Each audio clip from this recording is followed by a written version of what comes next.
Olá! Hoje a gente vai dar uma olhada profunda, assim, uns trechos de uma obra histórica, né? O History of the Jews.pdf. A ideia é explorar a longa e nossa sinuosa jornada do povo judeu. Exato. E vamos tentar pescar os momentos mais cruciais, as figuras que marcaram época, as grandes viradas dessa história toda. O material que a gente tem é bem vasto, né? Vai lá dos patriarcas, Abraão, Jacó, Isso, passa por Moisés, o Êxodo, claro, a época dos juízes. Débora, Sansão, figuras bem diferentes. Sim. Daí vem a monarquia, Saul, Davi, Salomão e o famoso templo. Ah, o templo. Uhum. A divisão do reino, o exílio lá na Babilônia, a volta. Herodes também, já sob domínio romano. Exato. As guerras judaicas, a destruição de Jerusalém. Rufa. E ainda dá uns vislumbres da vida na diáspora, figuras mais pra frente. É muita coisa mesmo. A nossa missão aqui, então, é tentar destilar o que tem de mais impactante nesses textos, né? Isso. E não só contar os fatos, mas talvez sacar alguns padrões, sabe? Tipo essa capacidade de adaptação que sempre mencionam, ou a tensão entre manter a identidade e lidar com o mundo lá fora. Exatamente. A ideia é sair daqui com uma compreensão, talvez, um pouco mais rica e, quem sabe, com aqueles estalos, né? Os momentos, ah, Tomara. Bom, por onde a gente começa? Pelas raízes, talvez? Os patriarcas? perfeito. É um bom ponto de partida. A fonte traz aquela história conhecida do Abraão, né? Buscando o divino olhando os astros. Ah, sim, ele percebendo que Vênus, a Lua, o Sol, tudo isso mudava. Isso. E que, portanto, não poderiam ser o Criador Supremo, o imutável. É uma forma de ilustrar essa busca inicial pelo monoteísmo. E Jacó? A fonte parece dar bastante destaque para ele, né? Dá sim. A astúcia dele para conseguir a bênção do pai, a visão da escada para o céu E a vida na Mesopotâmia? Nossa, trabalhou anos pela Raquel. e a rivalidade com o sogro, Labão. Tem até aquele episódio meio bizarro da Raquel roubando os terafim. Os ídolos da casa do pai dela. Isso diz muito sobre os costumes da época, né? Demais. Mostra um mundo com práticas bem diferentes das nossas. E a fonte aponta uma coisa interessante sobre Jacó. O quê? Ele compra a terra, finca raízes de um jeito diferente do Abraão, que era mais nômade. Ah, entendi. Isso já muda a dinâmica. Totalmente. E aí a fonte descreve a sociedade patriarcal, a vida com camelos, jumentos. Cavalos ainda não eram tão comuns, o que talvez influenciasse um modo de vida menos guerreiro, né? Faz sentido. E poços eram vitais, imagino. Essenciais. E já tinha sinais de algum desenvolvimento, de comércio. Que tipo de comércio? O material fala de venda de grãos para o Egito já na época de Jacó. Caravanas com especiarias, escravos, já cruzavam a região. E o dinheiro? Já existia. A fonte até levanta essa questão. Abraão pagava em prata por peso, mas talvez Jacó já usasse peças específicas de metal. É um retrato de uma sociedade se formando, sabe? Saindo do nomadismo puro. E as figuras em si são bem humanas, né? Com falhas e tudo. Isaac mais pacato, Esaú impulsivo, Jacó super astuto. Exato. E acho interessante como a fonte discute a honestidade do relato bíblico. Como assim? Bom, mostrar as falhas dos patriarcas, a poligamia, as artimanhas do Jacó causa estranheza para alguns, né? Mas o autor da fonte vê isso como um sinal de autenticidade. Não é uma história maquiada, idealizada. Entendi. Não são heróis perfeitos. Pois é. A perspectiva da fonte é que o objetivo não era pintá-los como santos para padrões futuros, mas como guardiões de ideias religiosas centrais. Quais ideias? A unidade de Deus, sua onipotência, sua providência, coisas que seriam importantes para a humanidade depois. Mesmo com práticas que hoje a gente questiona, tipo a poligamia, eles teriam cumprido essa missão maior de preservar a semente do monoteísmo. É uma leitura interessante buscando um propósito maior no texto. Sim, dentro da lógica da fonte, faz sentido. Ok, pulando para outro momento fundamental, o Êxodo e a lei mosaica. A fonte fala de uma polêmica sobre o tempo no Egito, né? 430 ou 215 anos. Ah, sim, um debate clássico. É difícil conciliar os dois números. Por quê? Por causa da genealogia de Moisés, que é curta. Levi, Coate, Moisés. Como explicar que a família de Coate, por exemplo, gerou tantos descendentes homens adultos no deserto em tão pouco tempo, se o número total de israelitas era tão grande? É um nó mesmo. A fonte sugere alguma solução? Levanta hipóteses. Talvez nomes tenham se perdido na genealogia, ou talvez haja um erro na contagem geral do povo. É um desafio para os estudiosos. E a travessia do Mar Vermelho? A narrativa é muito forte. O vento, as águas se abrindo. A passagem no seco, o exército egípcio sendo engolido. É marcante. A fonte comenta as diferentes visões? Milagre puro versus explicações naturais? Comenta. Fala de marés, ventos fortes.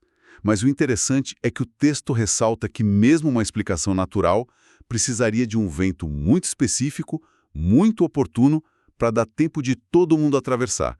Quase um milagre dentro da natureza. Entendi, tenta equilibrar, né? Exato. E a jornada no deserto? A fonte entra em detalhes. A construção do tabernáculo com doações do povo ouro, prata, linho. A estrutura toda detalhada. E os episódios de reclamação do povo? Sim, como Kibru Hatafava, os túmulos da cobiça, por causa das codornizes e da praga que veio depois. A fonte até especula se as aves poderiam estar tóxicas naturalmente em certas épocas do ano. A serpente de bronze para curar picadas. E o maná. O texto descreve como algo que poderia ter uma base natural, tipo a secreção de uma árvore do deserto, o tamarisco. Mas onde estaria o milagre, então? Na quantidade absurda, na regularidade diária e no fato de não estragar no sábado. É de novo essa tentativa de conciliar o relato com a observação do mundo natural, sabe? Entendi. E aí vem a lei mosaica, o coração de tudo. Exatamente. A base é a teocracia. Deus é o rei, o dono da terra. E o objetivo principal? Preservar a fé num Deus único. Por isso aquelas leis tão duras contra a idolatria.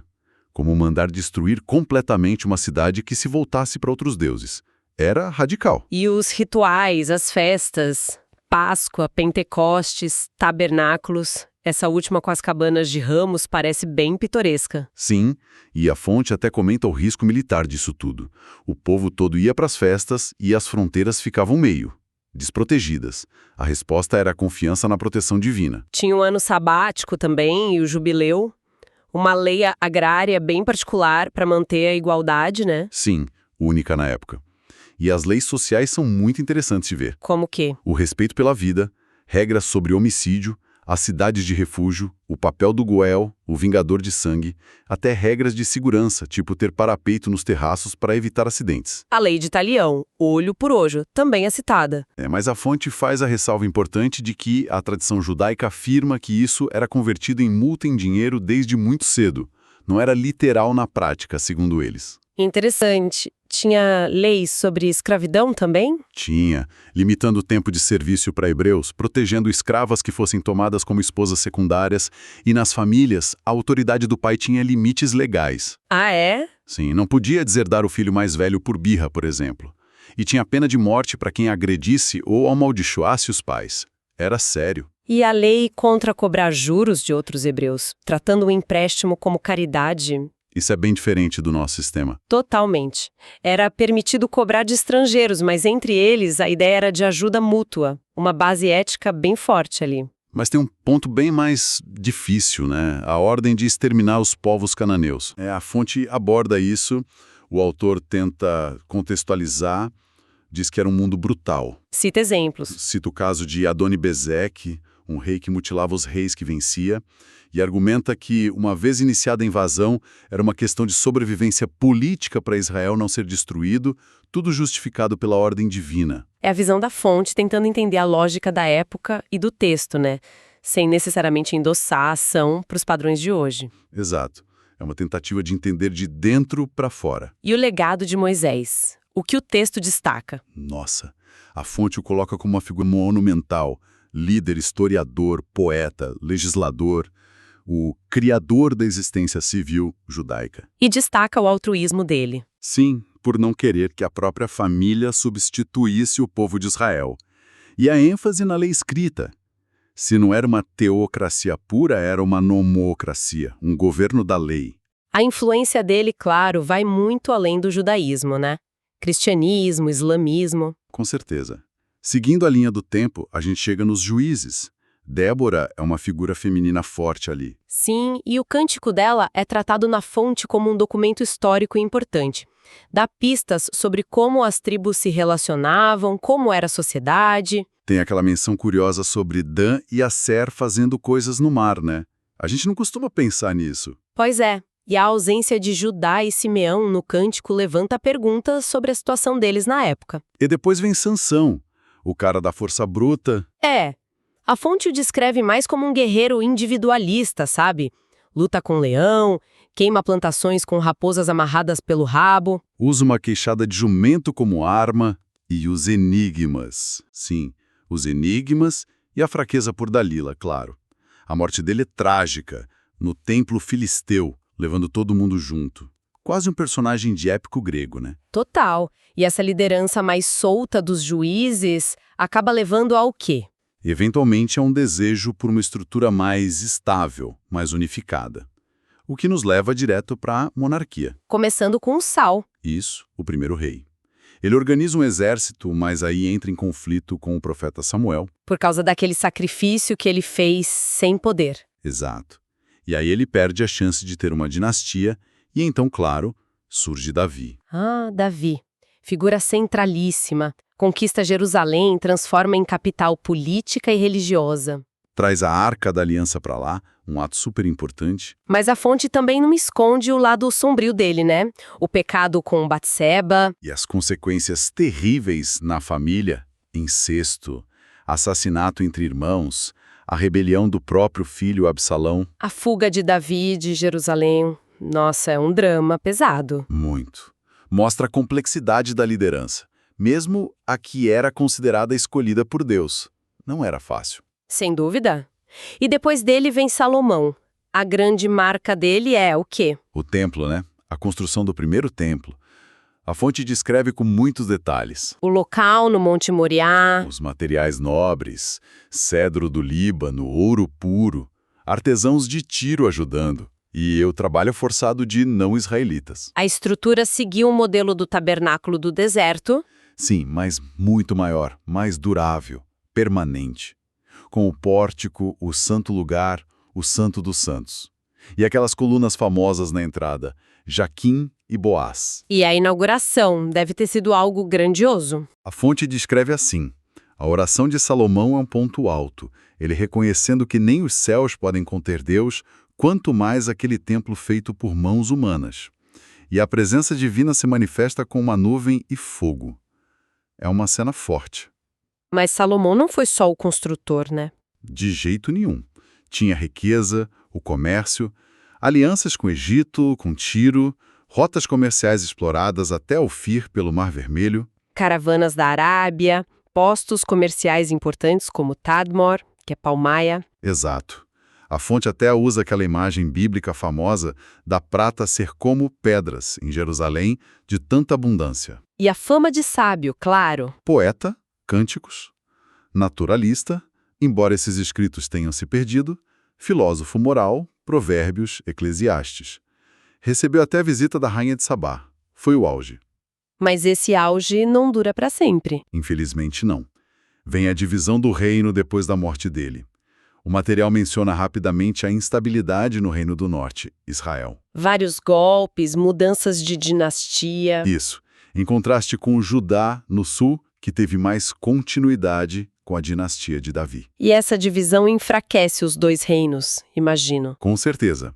Leva a conflitos internos e, eventualmente, a queda diante das potências da época. A fonte cita a guerra entre Israel e Judá e a aliança ruim de Acás, rei de Judá, com a Assíria. Cita assim: essa aliança acaba sendo um tiro no pé, porque a Síria termina subjugando os dois. E culmina com a queda de Samaria, a capital de Israel, para os assírios. É o fim do Reino do Norte. E muitos são deportados, né? Daí vem a lenda das 10 tribos perdidas. Exatamente. Judá sobrevive por mais um tempo. Tem aquele episódio famoso de Ezequias contra Senaqueribe da Assíria, a invasão, o cerco de Jerusalém. O discurso super arrogante do general assírio, o Rabsaque, a oração de Ezequias no templo. E a destruição misteriosa do exército assírio. A fonte menciona as teorias. Menciona um vento quente do deserto, o Simum, Ou até a história dos ratos que atacaram o acampamento, que Heródoto conta, talvez como uma interpretação de um registro egípcio. Ninguém sabe ao certo. Mas Judá também acaba caindo, né? Sim, para os babilônios, sob Nabucodonosor. O primeiro templo é destruído. É o início do exílio babilônico. Um trauma enorme. A fonte usa trechos de Lamentações para descrever a cena. Usa. É uma descrição bem vívida da desolação, do sofrimento. Mas mesmo no exílio surgem figuras importantes, como Daniel. Ah, Daniel na corte estrangeira, mantendo a fé, interpretando sonhos. A famosa escrita na parede, Mene, Mene, Tekel, Ufarsim. A fonte até sugere que ele pode ter tido alguma influência sobre Ciro, o persa, que conquistou a Babilônia. E é Ciro que permite a volta, né? O famoso Édito de Ciro. Exato. O retorno acontece sob Zorobábel, um descendente de Davi, e Josué, o sumo sacerdote. Mas a reconstrução do segundo templo é super difícil. Por quê? Muitas dificuldades, oposição dos samaritanos, falta de recursos, e o segundo templo, segundo a fonte, não tem a mesma glória do primeiro. Falta a Arca da Aliança, falta a manifestação visível da presença divina, a Shekinah. Depois vem Neemias também. Sim, para reconstruir os muros de Jerusalém, enfrentando a oposição local, tendo que trabalhar com os construtores armados dia e noite. Ele também faz reformas sociais importantes contra a usura, a exploração dos mais pobres pelos mais ricos. É impressionante essa capacidade de se reerguer depois da catástrofe, né? Totalmente. É um fio condutor na história deles. E depois dos persas vem quem? Os gregos e depois os romanos. Aí a coisa complica de novo. Exato. Entramos na era dos Asmoneus, os Macabeus. A revolta contra os Seleucidas. Isso. Judas Macabeu lidera essa revolta contra os sucessores gregos de Alexandre na Síria, luta pela liberdade religiosa e consegue um período de independência. Ele até faz uma aliança estratégica com Roma. Que depois se volta contra eles, né? Pois é. E um líder asmoneu posterior, João Hircano, expande o território, conquista a Idumeia, Samaria, mas também é quando começa pra valer o conflito interno entre fariseus e saduceus. As famosas seitas, como a fonte as descreve, são muito diferentes. Bem diferentes. Os fariseus, que talvez tenham origem nos ascideus, os piedosos, focavam na lei oral, nas tradições, além da Torá escrita.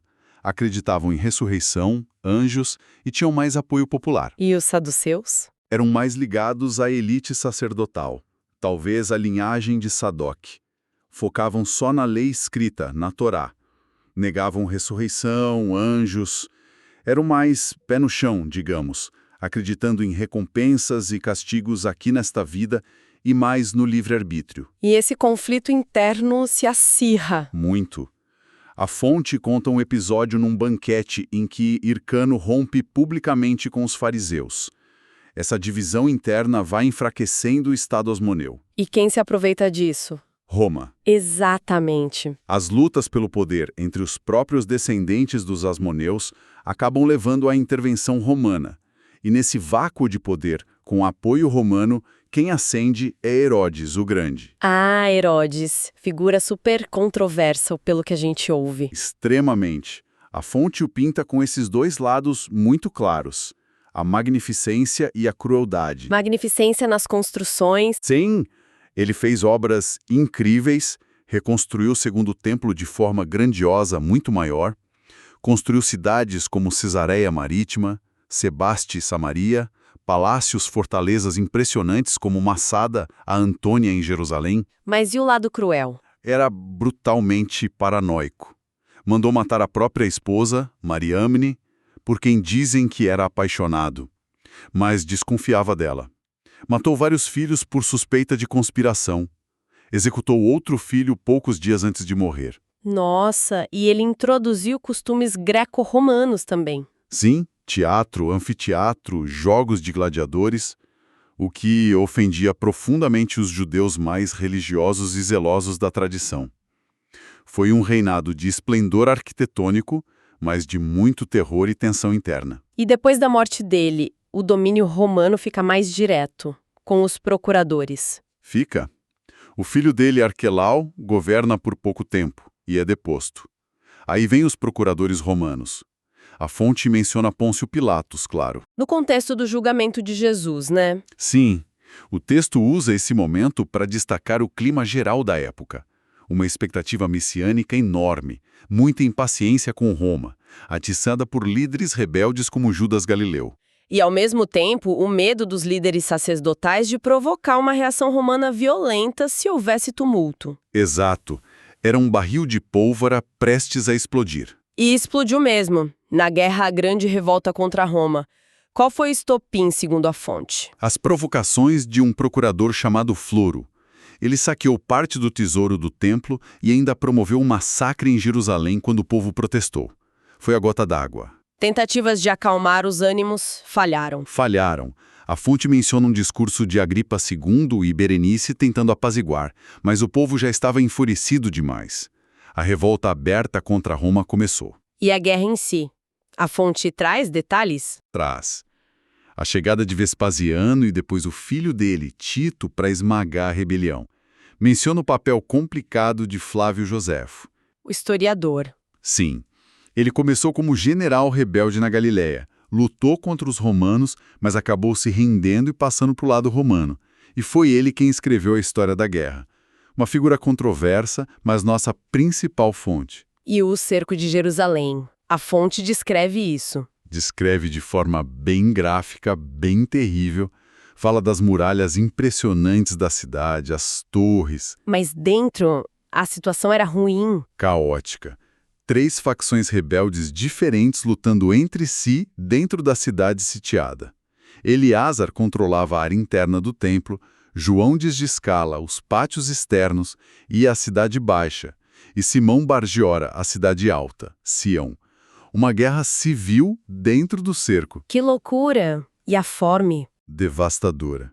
As descrições na fonte são de arrepiar. Famílias inteiras morrendo de inanição. Corpos insepultos pelas ruas, um silêncio mortal na cidade, relatos de canibalismo forçado, gente roubando comida dos mortos. É horrível, só de ler. E os romanos do lado de fora? Tito mandava crucificar em massa quem tentasse fugir da cidade para pegar comida. E construíram um muro de circunvalação em volta de toda Jerusalém para ninguém mesmo escapar. Um cerco total. Nossa! E o templo? Como foi a queda dele? Primeiro caiu a fortaleza Antônia, que guardava o complexo do templo. E aí, no meio da luta, o templo pegou fogo e foi completamente destruído. Foi intencional por parte de Tito? A fonte diz que houve um debate no Conselho de Guerra romano sobre poupar o templo ou não, por ser uma construção famosa. Mas no calor da batalha, com a fúria dos soldados, ele acabou sendo incendiado e destruído. E a cidade caiu depois disso? Sim, a resistência continuou por mais um tempo na Cidade Alta, mas acabou sendo esmagada. Simão Bargiora, um dos líderes, foi capturado depois de se esconder em túneis subterrâneos. Ele foi levado para Roma e executado no triunfo de Tito. Foi uma destruição completa, brutal. E ainda teve Massada depois disso, né? O último foco. Exato. Liderado por Eleazar ben Yair, um descendente de Judas Galileu, com aquela ideologia radical dos zelotes, melhor morrer do que se submeter a Roma, só Deus é o verdadeiro soberano. A fortaleza no deserto. Isso. A fonte descreve a fortaleza, o cerco romano difícil liderado por Silva, o discurso final de Eleazar convencendo os defensores ao suicídio coletivo para não caírem nas mãos dos romanos, um fim trágico e muito simbólico dessa era. Depois de uma catástrofe dessas, com o templo destruído, a cidade arrasada, tanta gente morta ou escravizada, como o judaísmo sobrevive? É impressionante que não tenha desaparecido. É aqui que entra a genialidade da adaptação, né? O surgimento do judaísmo rabínico. A autoridade religiosa se desloca. Sai do templo, que não existe mais, e dos sacerdotes, e vai para os rabinos, para os sábios e para o estudo da lei. Onde isso acontece primeiro? O centro inicial foi em Jâmnia, ou Yavne, com um rabino muito importante, Rabban Jochanan ben Zakkai, que conseguiu permissão dos romanos para estabelecer uma academia lá. Depois, o centro se move para Galiléia, para Tiberíades, onde surge o patriarcado, uma liderança reconhecida pelos romanos. E na Babilônia? Já tinha judeus lá há muito tempo, né? Sim, desde o primeiro exílio. E lá surge outra figura de liderança importante, o príncipe do exílio, o Reshcluta. Era uma espécie de líder secular da comunidade judaica oriental, com sua própria corte, reconhecido pelos governantes locais e com escolas rabínicas muito famosas, como Sura e Pumbedita. É a época em que a lei oral começa a ser compilada? Exatamente. Primeiro a Mishnah, que foi um trabalho iniciado ainda por Rabi Akiba, e depois o Talmud, que são as discussões e comentários sobre a Mishnah tanto na Palestina, Talmud de Jerusalém, quanto na Babilônia, Talmud babilônico que se tornou mais influente. O foco total passa a ser o texto, a interpretação, a vida comunitária em torno da lei. E como era a vida nessas comunidades espalhadas pelo mundo, na diáspora? A sinagoga se torna o centro de tudo, não só para a oração, mas para o estudo, para a reunião social, para a justiça interna. Tinha uma estrutura própria, com líderes anciãos. A leitura da lei era o evento central. A fonte menciona o poder da excomunhão. Menciona o nidui, o sharing, o chamata, eram formas de punição que envolviam o isolamento social da pessoa. Era um mecanismo poderoso para manter a coesão e a disciplina interna nas comunidades, já que não tinham mais um Estado próprio. É a relação com outros povos e religiões. Variava muito. Variava demais, dependendo do lugar e da época. Sob o Islã inicial, por exemplo, a fonte sugere que o tratamento foi geralmente mais tolerante do que sob o Império Bizantino Cristão, desde que pagassem o imposto devido aos não-muçulmanos, a jizya. E na Europa medieval? Aí a coisa complica, né? Complica muito. A fonte fala das perseguições terríveis durante as cruzadas, massacres, expulsões da França, da Inglaterra e, claro, a expulsão brutal da Espanha em 1492. E aquele papel ambíguo de financistas? Sim, por um lado eram necessários para a economia, mas por outro eram odiados e frequentemente perseguidos. Surgem aquelas lendas horríveis antijudaicas. Acusação de assassinato ritual de crianças, profanação da hóstia. Foi um período muito sombrio em muitos lugares. Mas teve momentos de tolerância também. Teve. A fonte cita Teodorico, o Ostrogodo na Itália, e o Papa Gregório I como exemplos de líderes que protegeram os judeus em certa medida. Não foi um quadro totalmente negro, mas as perseguições foram muito marcantes. E a esperança messiânica continuou forte, mesmo depois de tantas derrotas? Muito forte. Era o que sustentava muita gente. A fonte cita Bar Kokhba, que liderou aquela outra grande revolta contra Roma no século II, sob o imperador Adriano. Ele teve apoio do famoso Rabi Akiba, mas a revolta foi esmagada de forma ainda mais brutal que a primeira, na fortaleza de Bitar. E teve outros movimentos messiânicos depois. Vários ao longo dos séculos. A fonte dá destaque a um muito mais tardio, no século XVII. Sabbatai Sevi. Ele gerou um movimento messiânico enorme com seguidores em todo o mundo judaico, da Turquia à Europa.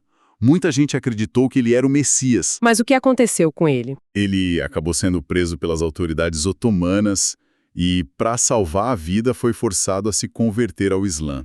Isso causou uma crise imensa, uma desilusão gigantesca, embora alguns seguidores ainda tenham continuado a acreditar nele secretamente. Mostra como essa esperança era poderosa, mas também podia levar a grandes abalos. E já chegando mais perto da era moderna, a fonte menciona Moses Mendelssohn. Sim, no século XVIII na Alemanha, um filósofo judeu super importante, figura-chave no iluminismo judaico, a Haskalah. Ele tentou conciliar a tradição judaica com a razão e a cultura moderna europeia. Um dilema que continua até hoje, de certa forma, né? Tradição versus modernidade. Exatamente. Mendelssohn abriu portas para a integração, mas também gerou debates internos sobre assimilação. O texto termina mostrando a distribuição dos judeus pelo mundo na época em que foi escrito, grandes centros na Polônia, Alemanha, Holanda, mas também presença nas Américas, África, Ásia. Refaltando essa incrível capacidade de manter uma identidade própria, né? Apesar de toda essa dispersão e das dificuldades. É realmente impressionante. Que percurso, hein? Olhando para esses pedaços todos da história judaica que a fonte traz pra gente, o que salta aos olhos é mesmo essa capacidade de sobreviver, de se adaptar, de se reinventar. É incrível. Dos patriarcas nômades lá no início, passando por reinos, construção e destruição de templos, exílios terríveis, perseguições brutais, mas também momentos de florescimento intelectual, espiritual, comunidades globais. É uma montanha-russa histórica. E marcada por essa tensão constante que a gente falou no começo, né?